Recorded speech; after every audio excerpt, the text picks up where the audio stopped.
What's poppin'? It's your boy Random who like to talk about all things pop culture with a particular emphasis on the subculture. And today we're going to talk a little bit about some Marvel MCU. We're going to talk a little bit about some Spider-Man Far From Home. I am a big fan. And this channel, I like to talk about comics, movies, battle rap, everything in pop culture. And as far as Spider-Man Far From Home is, I want to get into the good, bad, and ugly if there is any. Okay, so first of all, I like the movie. Let me just say that. I like the movie. It was a great, great movie. Um, that the overall tone, you really felt the absence of the Avengers. You really, really felt the absence of Avengers. And I may be going into a couple of things. So if you haven't seen it by now, shame on you. So, there could be some spoilers in there, but you should see it by now because it's been out for weeks now. So um it was good. The overall tone, you did get to you did actually feel the void the Avengers left. Cap's gone. He's lived to a ripe old age. Probably, maybe dead, maybe not, but we know he went back in time, lived his life with Peggy Carter, came back, an old man.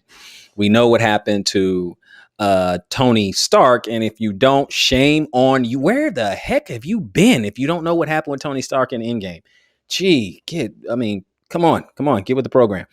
But you do feel that, and they got a lot of stuff going on in there in the background, dealing with Tony Stark and his absence and the impact that he had. So there's definitely an Avengers void there. So that's the tone there.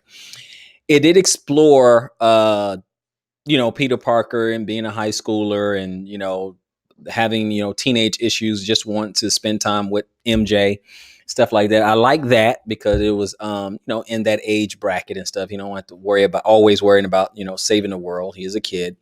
So we get that. It was good, nice, good Euro trip. It allows Tom Holland to go home for a while and have a movie on his own turf, across the pond. So that was good. I appreciate it. It's a good movie. It's a good movie overall.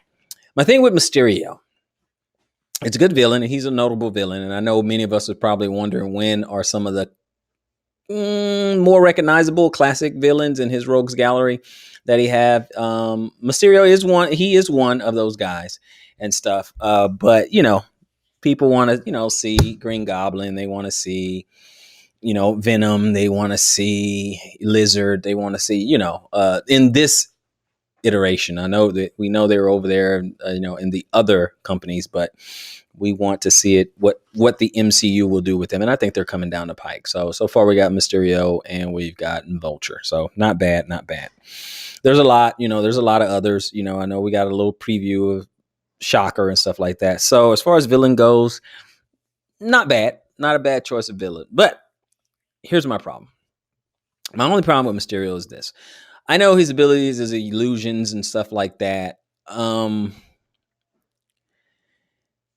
It's just something. It was something missing about him. It was something missing, something that I can't quite put my finger on it, but it was something with Mysterio that was something. I wish somebody could tell. Put it in the comment section below. It's just something that was missing there. It wasn't terrible, but it was something missing there. Everybody had a pretty good motivation. They had a problem with, Stark Industries and things like that. I love some of the callbacks that they did. I love some of the tie-ins that they did there. It was just something there that was just, if you've seen the movie, we know that everything that happened with the elementals and everything, we know that it was an illusion. But I guess some of the problems I had was then where's the actual real destruction? That's the problem there. Everything was an illusion. His powers are fake. That's an illusion. It's not, none of it is real. Right. So I'm like, okay, so how did people outside of the radius of that illusion or whatever, when the smoke clears, there should be like no damage. It's all an illusion. And you say, well, the damage was an illusion as well. Okay. So does the illusion stay there forever? Because what about the next day or the next day or the next week? You see what I'm saying? So if it's all an illusion, then there's no real damage. So that was a problem. That was a problem that I had there. And then up until Comic-Con, I had a question over the multiverse because Peter and Mysterio had a conversation about the multiverse, right? And then since everything was an illusion, he's not from a different dimension, it's all fake and all this other stuff. I was like, okay, so is there a multiverse? But of course, we know there's a multiverse because of Comic-Con and them talking about that the next Doctor Strange is entitled the multiverse, like Journey into the Madness and the I am so sorry, I have to look that up, but it has multiverse in the title, so we know it's going to be in the multiverse actually does exist, which I think is great because that can bring in some of the other characters of Marvel, Fantastic Four and X-Men, so on and so forth. But I digress.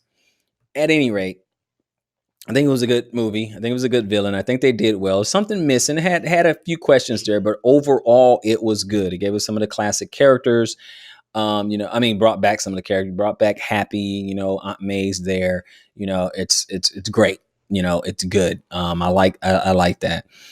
He still has a couple of suits, has a couple of suits. We still get to have some Stark tech, stuff like that. And his presence, Tony Stark, his presence is still there, with Edith, when you guys, if you haven't seen it, I would at least not spoil that for you. I'll at least let you get that because it's kind of funny there. So just keep that in mind. It was good, so that's good. The bad, I don't think there's anything ugly about it because as far as the MCU goes, these guys normally hit it out the park. Okay. I think they are, man, in my opinion, they're running at about 90%, 90% efficiency. They rarely have some misses, like, for example, you may have Iron Man 3. I didn't care for it. I thought it was trash. And then, Thor 2 was probably not so good. But, for the most part, these guys are batting 900 out of 1,000.